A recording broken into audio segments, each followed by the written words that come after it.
right, good evening, everyone. Welcome back. The executive board session has concluded with no further information to report.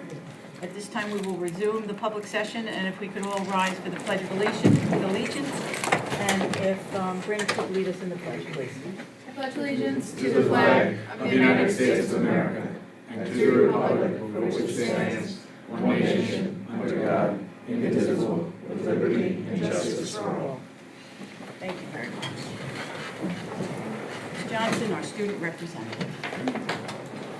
Just a reminder that this is, please take note of the emergency exit locations in the event of emergency.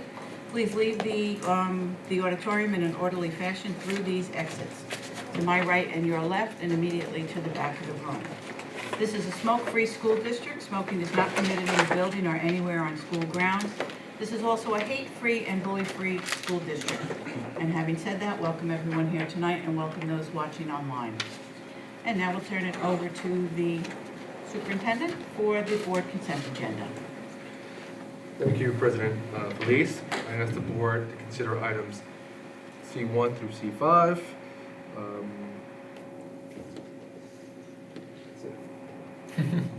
Okay, so we have C1 through C5 ahead of you. We'll take a motion in a second first, and then I just want to make one comment. Is there a motion and a second to approve the consent agenda? Motion by trustee Kavanaugh, seconded by Vice President Hayes. C1 through C6. C1, well, it's C1 through C5. The 6 is actually the consent.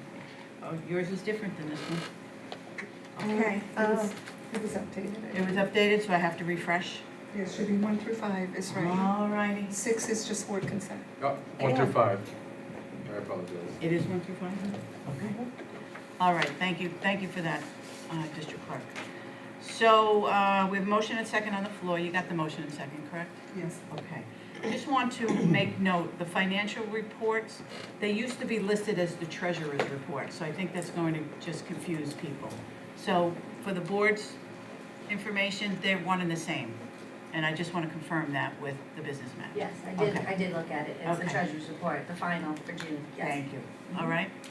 Because there was a question on that earlier. So they are one and the same. Financial report and treasurer's report, and the June is there for the consent. Are there any discussions on the agenda? Seeing no discussions, we have a motion and a second. All those in favor of the consent agenda, C1 through 5, please raise your hands. Thank you. Seeing all hands raised, the motion passes unanimously. Thank you. Brings us up to the superintendent's report. Yes. All right.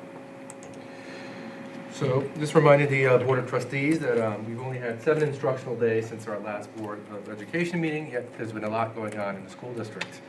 So beginning today, the high school had its College Board Testing Day. I was really pleased with the participation. We had in all 713 students participated, which is broken down to 169 seniors sat for the SAT as a practice provided by the school.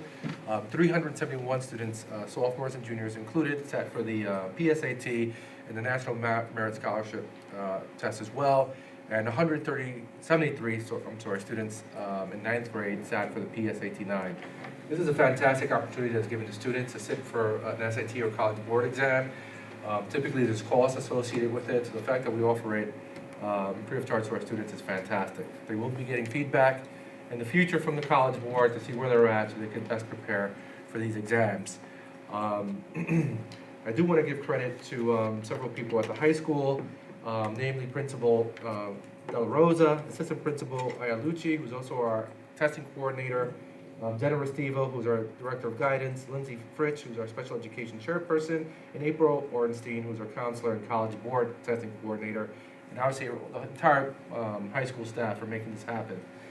Conducting a test administration that involves so many students is no easy task, especially when you have accommodations and things you have to structure. So I'm really pleased with the turnout, and hopefully we're going to get more students to participate in the subsequent years.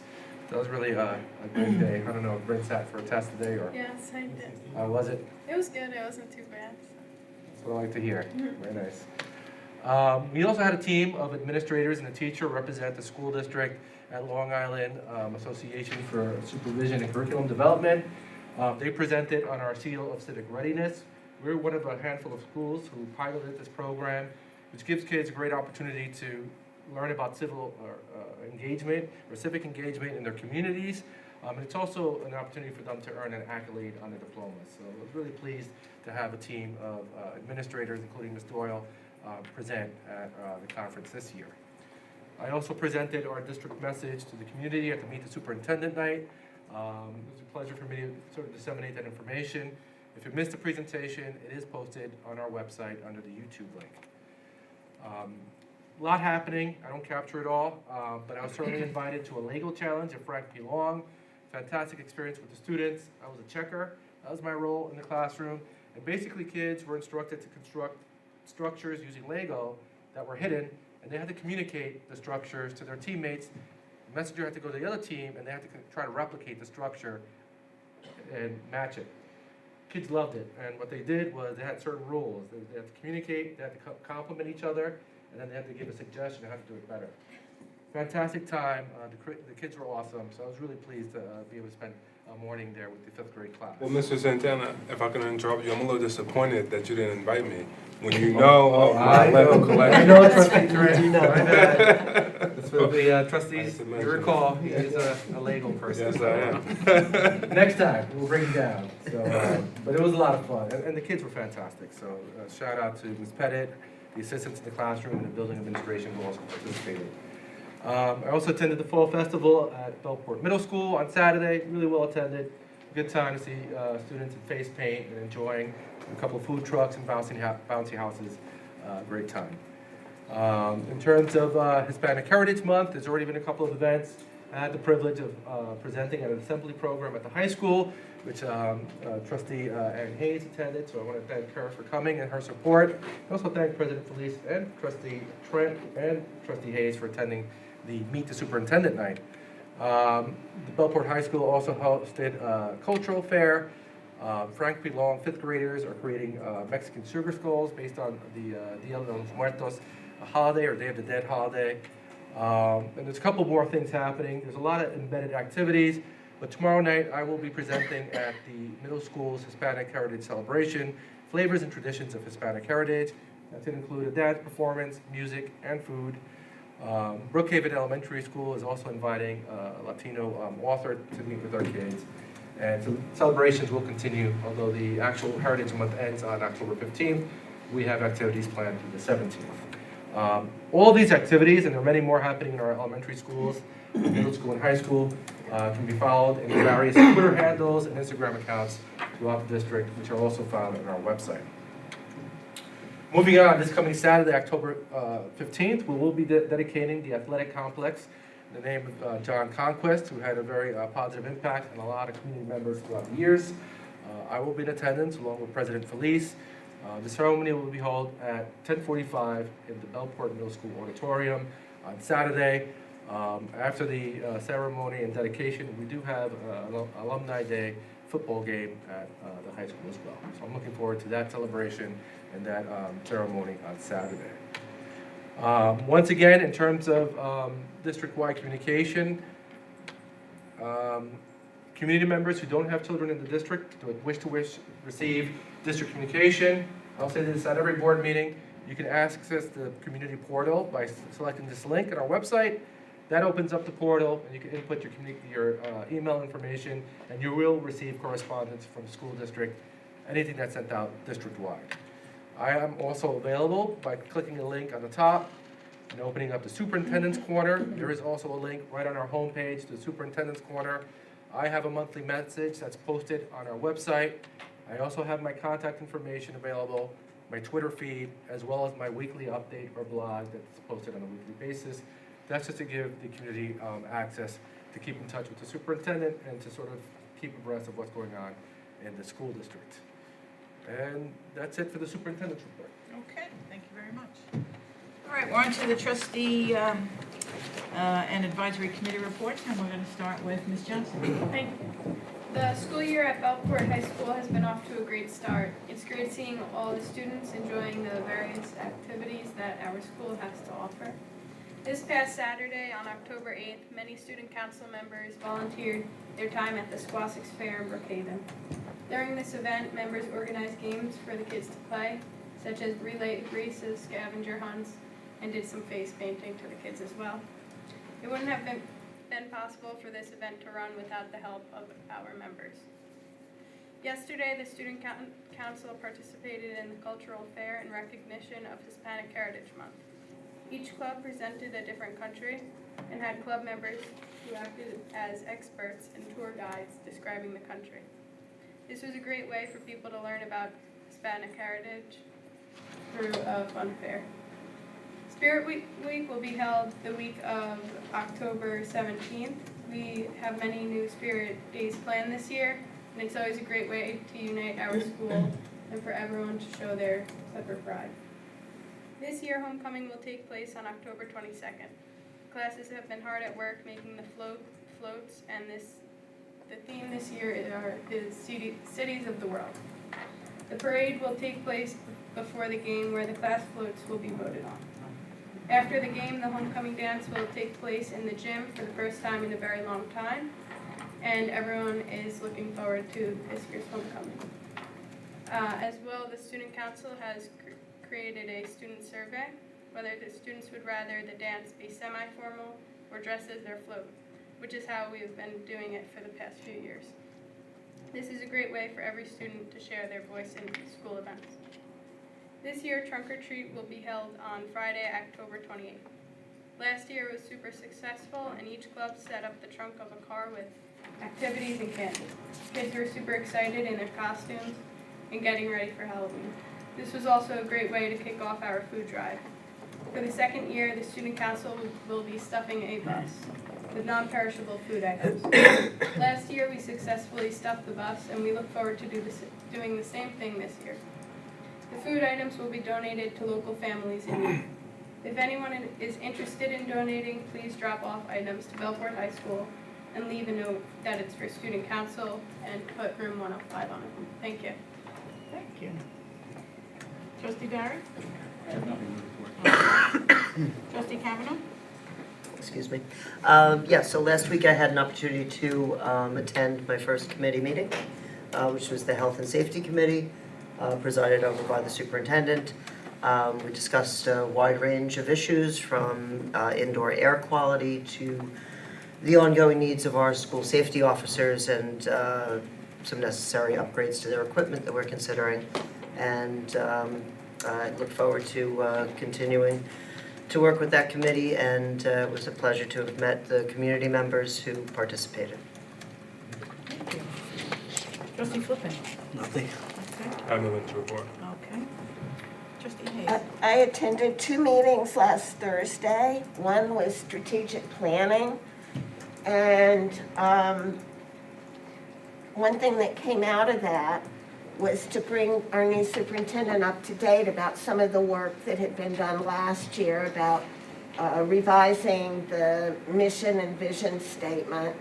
And I think that's going to be forthcoming for trustees to look at. And in addition, I went to the audit committee meeting, but I'm going to leave it to the auditors to fill in everybody about what was discussed there. And I just wanted to say I was so glad that you did that Meet the Superintendent night and put it on YouTube, because the number of views from people at home who weren't able to be there in person is really quite a good number. So I think you've reached a number out in the community who otherwise would not have been able to meet you. Thank you, appreciate the feedback.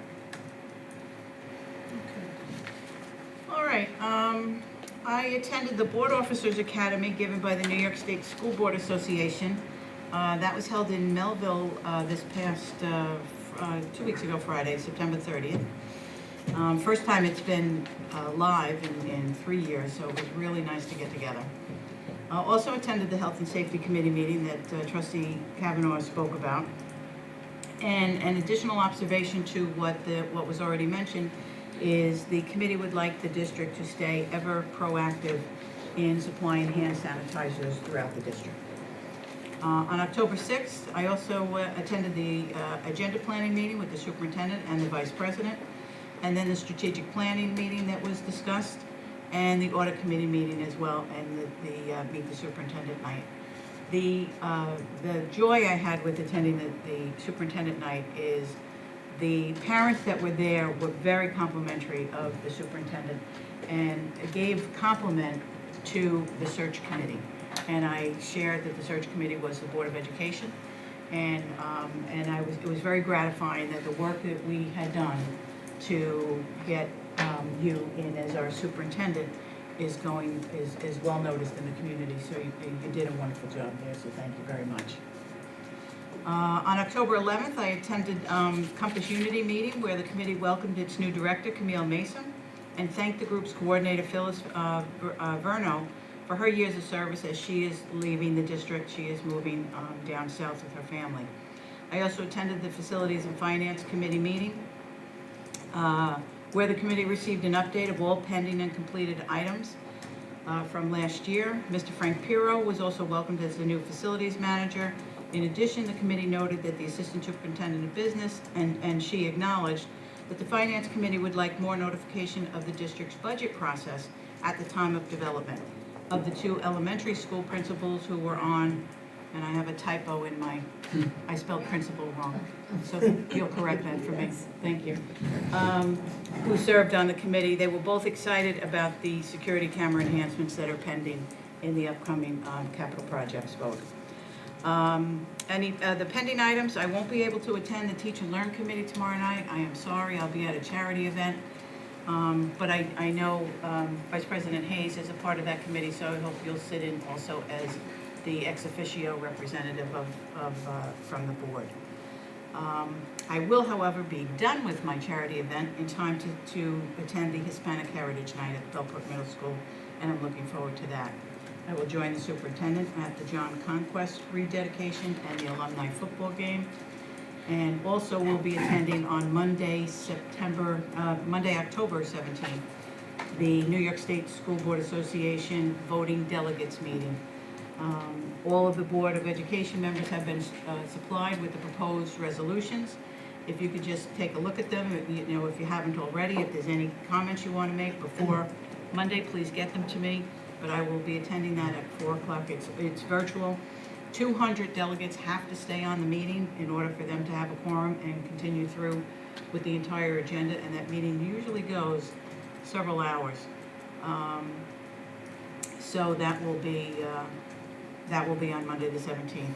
I will be around all day for the Capital Reserve vote, and I'm looking forward to the work that our district clerk has been doing on the vote, and I will join in the activities at Brookhaven Elementary School on October 14th, 18th, and 19th, which I was just invited to last night after our committee meeting. In addition, I will attend the various trunk or treat events that are being held on the night of October 21st. Also looking forward to attending homecoming, and then the week of October 26th through the 29th, I will be up in Syracuse, New York, attending the New York State School Board Association Annual Convention. Again, the first time it's live in 3 years, and I'll be representing the district there. And that concludes my report. All right, now we're up to public portion on agenda items. Do we have any cards? No cards? Anyone in the audience wishing to speak to the board? Okay. Move on to our items for discussion. Thank you, President Felice. I also want to thank the Board of Trustees for their due diligence in participating in the various activities and committees that you've been participating in. I think the collaborative effort between myself and my office and the trustees has been fantastic. And I appreciate the feedback. Talk about pressure, but I do think the Board of Trustees appreciates my dedication to this district and to its students and staff. So I feel very fortunate to be here. I'll keep saying it because I mean it, so thank you.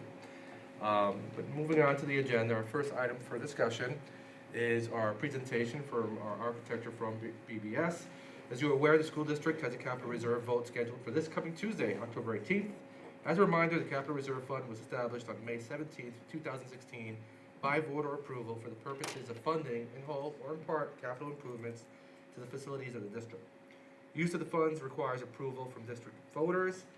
And please note that the capital reserve vote this coming Tuesday will be a paper election, as we will not have access to voting machines due to midterm elections. Projects included in the capital reserve vote will be paid for by the capital reserve fund without cost to the taxpayers. I want to make that point. And they will be state aidable, which means that the district will receive reimbursement from New York State in the form of building aid for a portion of the cost of the project at a rate of about 75%, meaning that the district will be reimbursed 75 cents for every dollar spent during the course of time moving forward after the completion of the projects. So in many respects, it's a way to also to build revenue.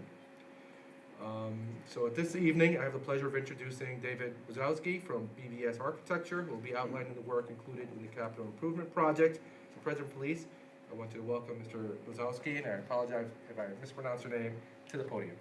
Close enough. Wazowski for what it's worth. Thank you. I want to set up your PowerPoint. And because we have a remote audience, you just speak up so that Sure. the microphones pick you up. Not a problem. Thank you. There we are. I want to thank the Board of Education, South Country, and the Administration for inviting us here tonight to discuss these very important capital projects. As you stated, we have a vote coming up on Tuesday for some much-needed items. I'm gonna get this to work. There we go. Okay, so the first item on the list is the replacement of the existing turf field at the high school. Can we all hear me back here? Good. All right. The existing field was put in 2010. It contains a football, lacrosse, soccer, and is used for phys ed as well. So it's gotten a lot of wear and tear in the years. This replacement is not digging necessarily into the ground. This is a replacement of what we call the rug or the carpet and the infill. And the crowning that would need to be done would be done at that time as well, just to bring it back into its shape. The next would be the interior doors and handrails at the high school. We've identified through the BCSR a couple of items that need attention. Yes, sir. BCSR? Building Condition Survey Report. It's a form that is required by SED to be, State Education Department, to be submitted every 5 years, give or take. Defining the state of the condition of the facilities, the buildings in the school district. So when was the one that you reviewed? When was that submitted? It is to be submitted this coming year. We got a little early on it because the district was, had the desire to move forward with some of these capital projects and wanted to identify them. And what was that acronym one more time? Which one? BCSR? BCSR. Yes. We've selected those as interior doors and handrails. There are a pair of handrails within the auditorium at the high school and in the band/music room that need to be either replaced or installed outright. There is also a pair of hallway doors that is missing, obviously for some years from what we've seen. They may have fallen into disuse, and was probably decided to remove them rather than try to repair them at that time. So we're going to put them back up and make them function. Also on the ballot, as President Felice and Trustee Kavanaugh alluded to, are some security and safety items. The district, as most of you are aware, has electronic locks on all of their interior and exterior doors in lieu of keyways. This system is better than 15 years old, and like most electronics, does not improve with age. This comprises over 1,000 doors, and the system is become glitchy. The company that made the software for it is no longer in business. Devices such as door strikes and sensors are failing outright and having to be replaced or cannibalized or repaired to the best of the ability. So in order to keep this system functioning, there is a large-scale replacement scheduled for that. Oh, look, I went out of order, I'm sorry. The next was supposed to be the cameras, which I will speak about next. The district also has a large surveillance system through digital cameras placed at various locations on the exterior and interiors of the buildings. This line item is scheduled to replace about 50 cameras and provide 60 new ones to cover some potential dead spots in visibility. The bulk of that project, however, is to upgrade the software that runs these cameras. Presently, the purpose of most of these cameras is to, of course, observe and record any activity that may need to be corrected, if we may. At this time, it's very difficult to retrieve that data. IT personnel often will spend an hour trying to get one section of film available for a hearing or whatever purpose they may need it. If a camera goes down, it's difficult to correct the problem. Upgrading the software will correct that. There's a picture of the lovely field. Just to clarify, that's not the football field that's inside the track in the Correct. stadium, correct? This is Correct. That is a different. natural grass field. This is a Okay. turf field. This is the one that, as you can see, a little piece there is near the parking lot and tennis courts on the Thank you. front of the building.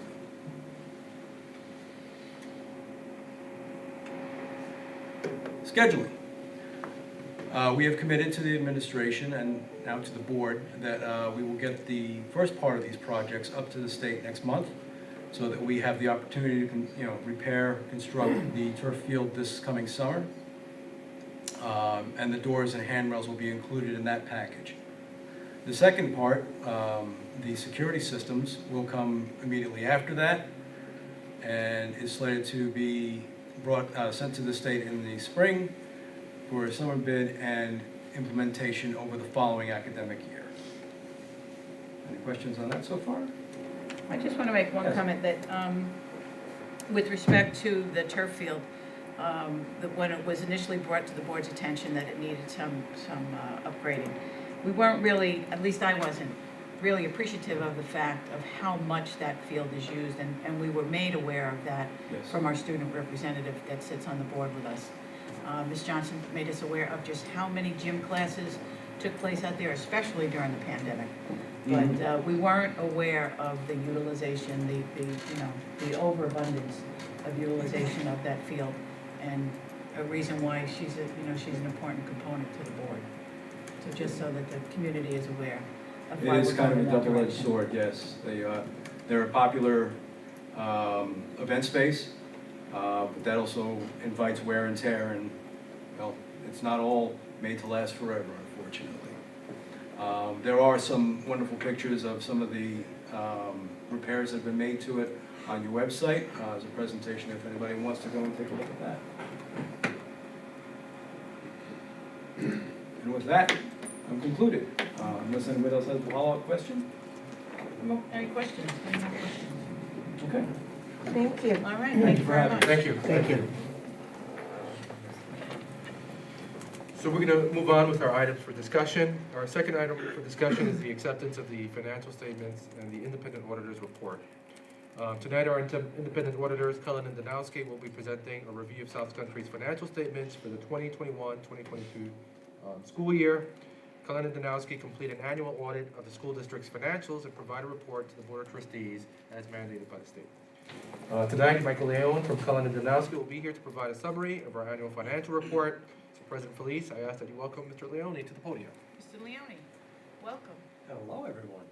Always a pleasure to be here.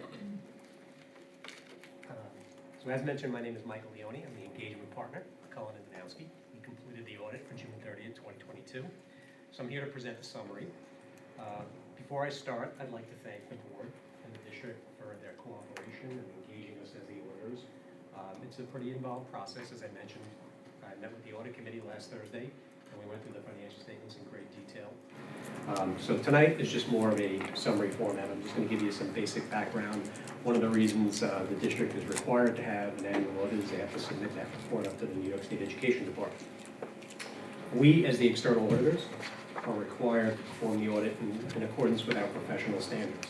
So what does that mean? That means that we have to obtain reasonable assurance that all the numbers that roll up to the financial statements and the financial statement disclosures, and be comfortable with that as that's presented. We've done that, and we've issued what is known as an unmodified opinion.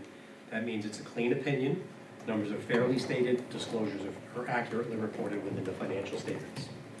Additionally, One of the things that we have to do as part of the audit is review compliance with laws and regulations. In the event that we have an issue where there's some sort of significant deficiency with respect to compliance, we would have to report that to you, so I'm happy to indicate that we had no such findings. So the last thing I want to mention is just talking about just the general financial health of the district. So the district did finish the year with an operational surplus of a little over $4 million, which is great. That's pretty healthy. In addition to that, their ending unassigned fund balance was about $5.7 million. And that's important. That's sort of like your rainy day, what you have left that's available for you. Plus, we'll talk a little bit about the reserves right after that. But that $5.7 million represents 4% of next year's $143 million budget, and that complies with state law. So really important that they're fully in compliance with that. I briefly mentioned something about reserves. The district has some pretty healthy reserves that are out there. As a matter of fact, one of the reserves that they added to for funding this year was $2.9 million for the capital reserve, which you just saw a nice presentation on regarding that. In addition to the financial health, I mean, one of the other things that we do report as far as the audit is we issue what is known as a management letter. And what that is we look at the internal controls. We don't opine upon the internal controls, but we offer suggestions for improvement in internal controls. We had a few findings on that, but the district is already on top of that and has a corrective action plan in place to address those issues.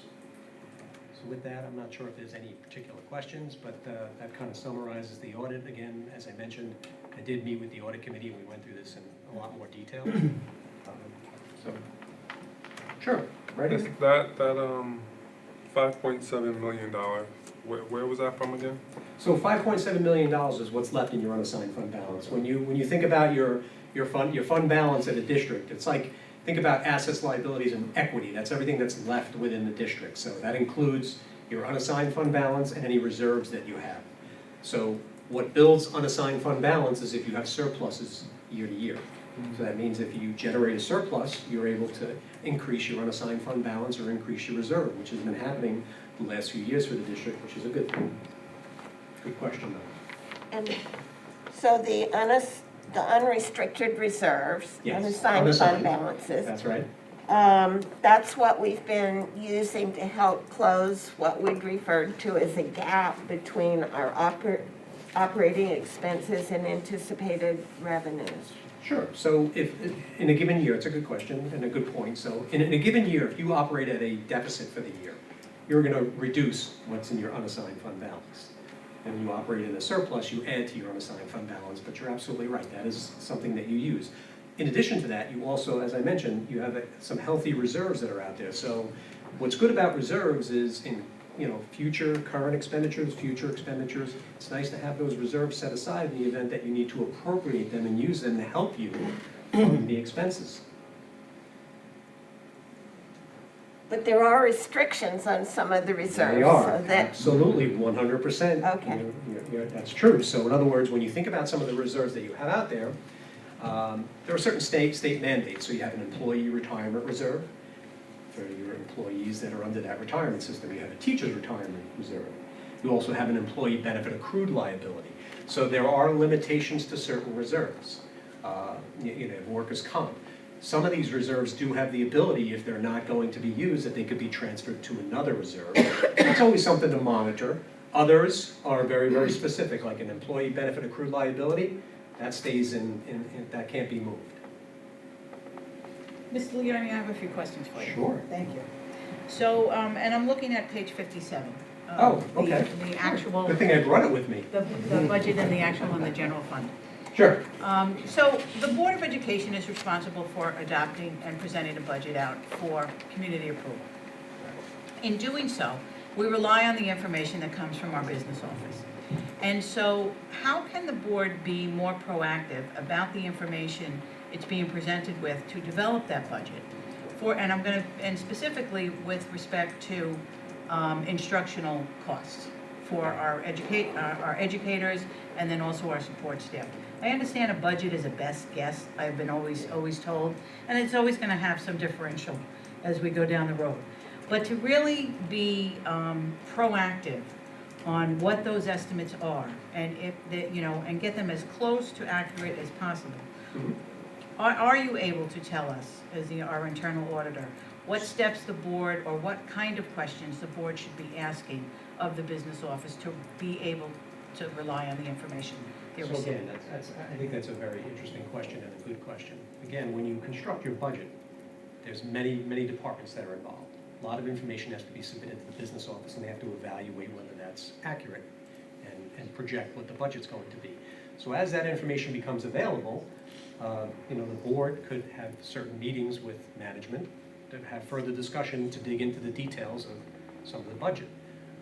So I think that's one way that it could be helpful. But again, you know, like you said, they are projections, but it is important to take a hard look at those projections and see, what are we budgeting? Is that the appropriate amount to budget? Is there some room to reduce some of the budgets in that area, because maybe another area might need to be increased, or maybe you could just reduce that area specifically, so. So it would probably be a good practice, as we are going through our budget building process, to keep the audit next to us, to look at where those differentials occurred, to make sure that we are getting, you know, that we're projecting as close to accurate, as, you know, as close to actual, not accurate, So, actual as possible. yeah, so, I mean, this is definitely something that's a very useful document. When you look to the back pages of the financial statement, it gives you both a revenue budget compared to the, you know, the actuals on the variance side, as well as the expenditure.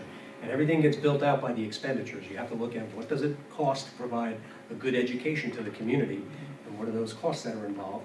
And you budget from that perspective. And then on the revenue side, whatever you need to fill that gap's either gonna be, you know, taxes, or it's gonna be an appropriation of some of the reserves that you have set aside, as well as state aid and other various sources of revenue. But yes, this is a useful document for you to work through that process. Okay, all right, thank you. Any other questions? Just want to make a quick comment. One of the things that I want to discuss, perhaps at our next board meeting, is the scheduling of a budget retreat for the board. I think in anticipation of budget season, you made a great point. One of the questions we should be asking, what should we be looking at? I think it'll provide a great opportunity to develop those questions, really study the financial statements, and come up with a very deliberate plan moving forward. So we're going to be proposing a budget retreat at some point in November, prior to budget season, so that we're sort of ahead of the curve, and do our due diligence to make sure that, you know, we present a budget that is certainly going to meet the needs of the district. Okay, sounds good. Any other questions? Okay, I believe we need an action on this, Yes. There's a motion. item. So we need a motion and a second to accept the financial statements, independent auditor's report, and corrective action plan 2021 to 2022. Is there a motion and a second? Motion by trustee Barry, seconded by trustee Kavanaugh. Any further discussion, as long as Mr. Leone's here? Fire away. Seeing no further discussion, all those in favor, please raise your hands. Thank you very much. All hands are raised, so the motion passes unanimously. Thank you very much for being here. My pleasure. And another suggestion that I had made to the superintendent today is to have a follow-up with our audit committee with the document, so that we can spend more time in that process of budget building, you know, say before the end of the year.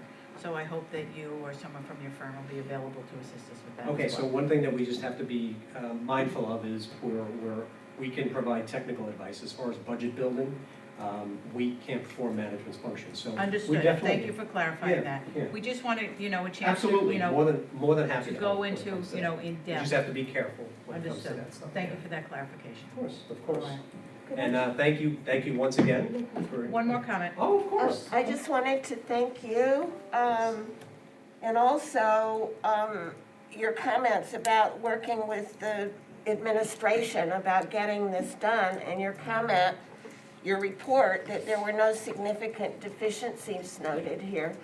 And I want to thank everybody involved, you know, in the administration and business office, as well as your office, for that. Thank you, and I think that's a testament to the personnel that are here. I mean, you have great personnel that work here, and as I mentioned earlier, An audit's a very involved process. You know, it starts out with some interim work that could go a week and a half, and then there's year-end work, and then there's follow-up work. So Jen and her team, they're just always available and made things very easy for us to obtain information because, you know, you look at the thickness of this financial statement, there's a lot of things that go into it, and there's a lot of audit procedures that we do need to perform. So thank you, everybody. Okay. And I'll make it, you consider, it doesn't, I won't be asking any more questions of you, but thank you. Oh, okay. But I just want to make thank you. I just want to make a comment to the process of the budget building and the process of the audit. You know, last year we went through some significant challenges and we asked cooperation from our bargaining units. We expected cooperation from our administration, our cabinet and our confidentials and the support staff to work with us so that we can get through those challenges. So now that we have, you know, we have projections, we have some federal rescue money that's coming in, we have some obligations to meet over the next 5 years, we really have to be diligent in moving forward. And I just want to say, to echo the comments that Vice President Hayes made, you know, we want to thank everyone involved, and I certainly don't want to be remiss to thank the staff involved for meeting us with those challenges that we had last year, because it was a very difficult time. And I know there were a lot of feelings that were hurt because they, you know, when we couldn't afford raises that were probably more deserving, it wasn't because of the personnel, it was because of the situation we were in. And some of the questions we were asking and some of the really affirmative action and response that we wanted was to make sure we were doing the best we could on behalf of the taxpayer.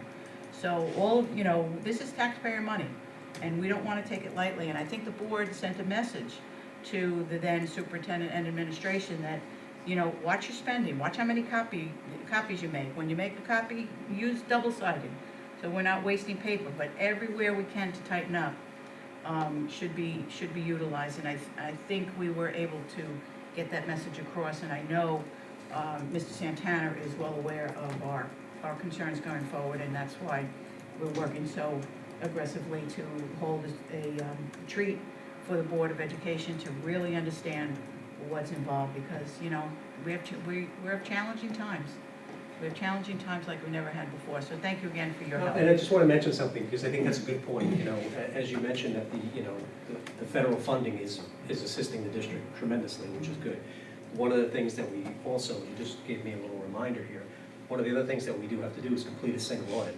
Since the district receives over $8 million this year, because they got additional $2 million in federal funding, and when it goes out, I think you're going to get $6 million and another $4 million in the next 2 years, which is great for the district, but there are compliance requirements behind those. That means that you have to spend that money appropriately. So we normally complete that in the March period, March 2023. But as you reminded me of that, I just wanted to mention that as well. Thank you. That we will be completing that as well. Okay. All Thank right. you very much. Thank you all again. All right. Pleasure. Thank you, Ms. Leone. Thank you. Okay, our next item for discussion is the resolutions recommended by the New York State School Boards Association.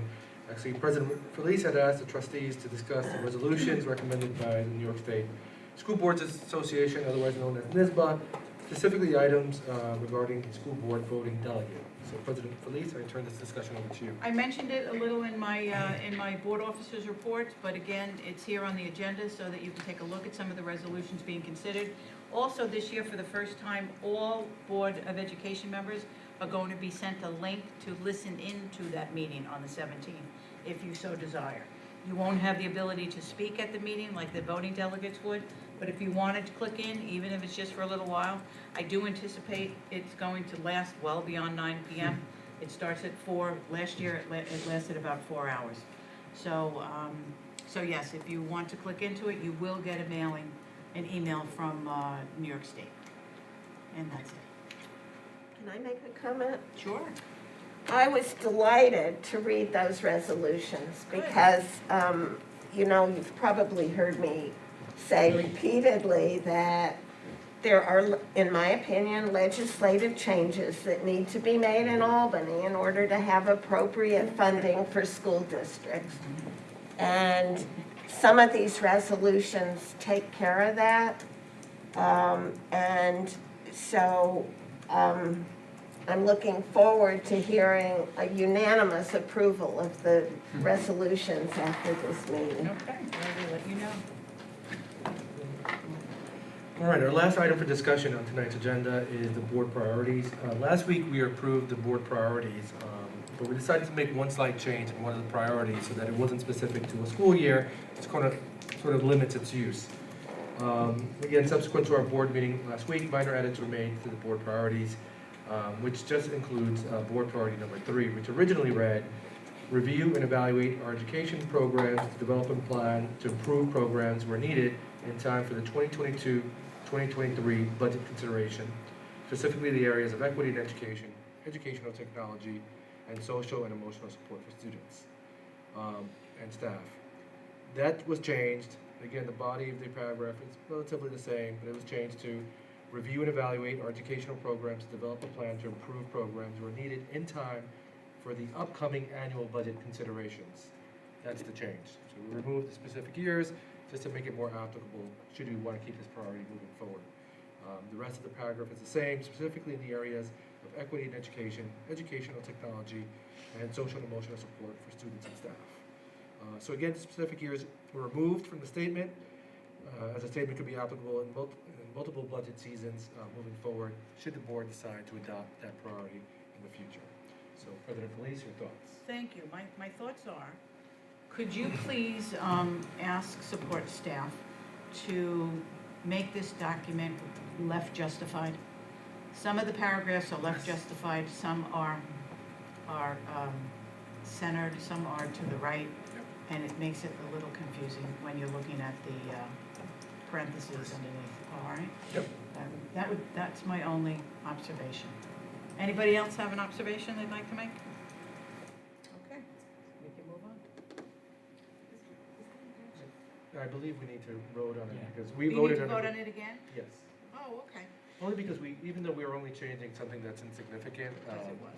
this is not the actual document we voted on. So I just want to make sure we have All trustee right, votes. we'll take another vote. Okay, so then to vote on the updated Board of Education priorities for 2022-2023, we need a motion and a second. Motion by trustee Flippin, seconded by Vice President Hayes. Any other further discussion? No discussion, hands raised. If you're in favor, all hands are raised. The motion passes unanimously.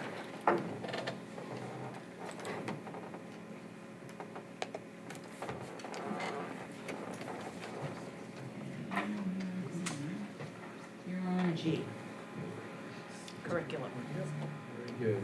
Administration recommends the approval of curriculum items reflected in schedules G1 through G3. Okay, motion, need a motion and a second. Motion by trustee Trent, yes? Sure. Seconded by trustee Barry. I just have some discussion. Certainly. Discussion. You're up. So, Mr. Santana, I don't recall seeing in the Frost Valley trip any plan or opportunity for students who otherwise couldn't afford the trip to participate in some kind of. So that's a great comment, and that's what we're working on. It's something we discussed at the PTA meeting last night at the middle school, that we want to create opportunities for students to remediate any financial needs that they have, because we want this trip to be as equitable as possible. So basically, the first step is to get the trip approved, and then we have some time.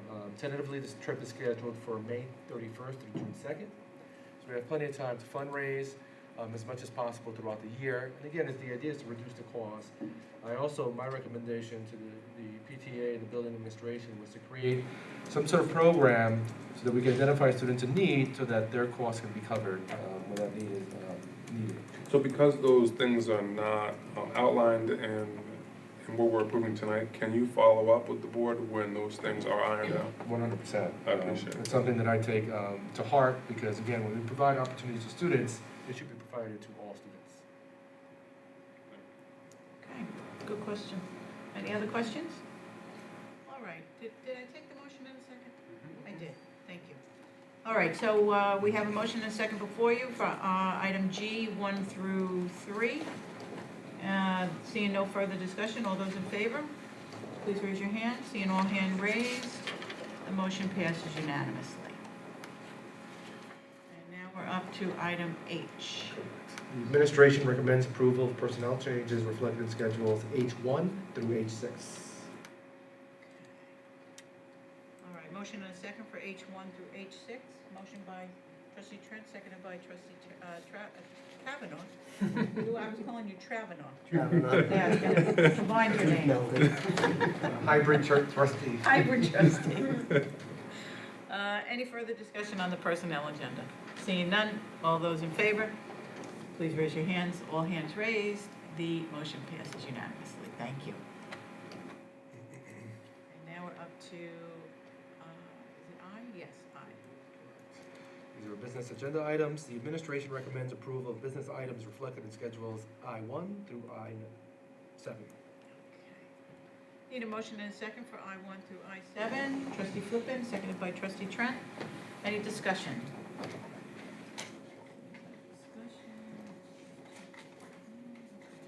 No discussion? Okay. All the, is your hand raised? No, Okay. It's like you're at an auction. Don't raise your hand. You'll be buying the car. good one, it's called. All right, we have a motion and a second, and no further discussion, so all of those in favor, please raise your hands. And items I1 through 7 has been approved unanimously. And that brings us to public commentary for non-agenda items or any agenda item. No further cards? Anybody in the audience? Speak now, forever hold your peace. Nothing? Okay. Closing remarks by board members. Any closing remarks? I'd just like to make a comment about the Frost Valley being back and, just the optimism that I think provides to a lot of students is good. And I'd love to see that continue to expand for great opportunities for our students. And to that point, we're also bringing back the 8th grade trip to DC. So that will be in our later agenda. So we really want to recreate these opportunities for students, because I don't know about the rest of the trustees, what I remember most from school are these experiences I had. And I was a kid who grew up in poverty, so all these experiences came through public school. So that's why, to trustee Trent's point, we want to make sure it's equitable and those students that merit an opportunity to go, I'd be heartbroken to learn that a student wasn't able to attend because they couldn't afford it. Any other closing remarks? Seeing none, I'll take a motion to adjourn by trustee Trent, seconded by trustee Barry. All those in favor, raise your hands. Unanimously approved. We stand adjourned at 8:29. It's like a record.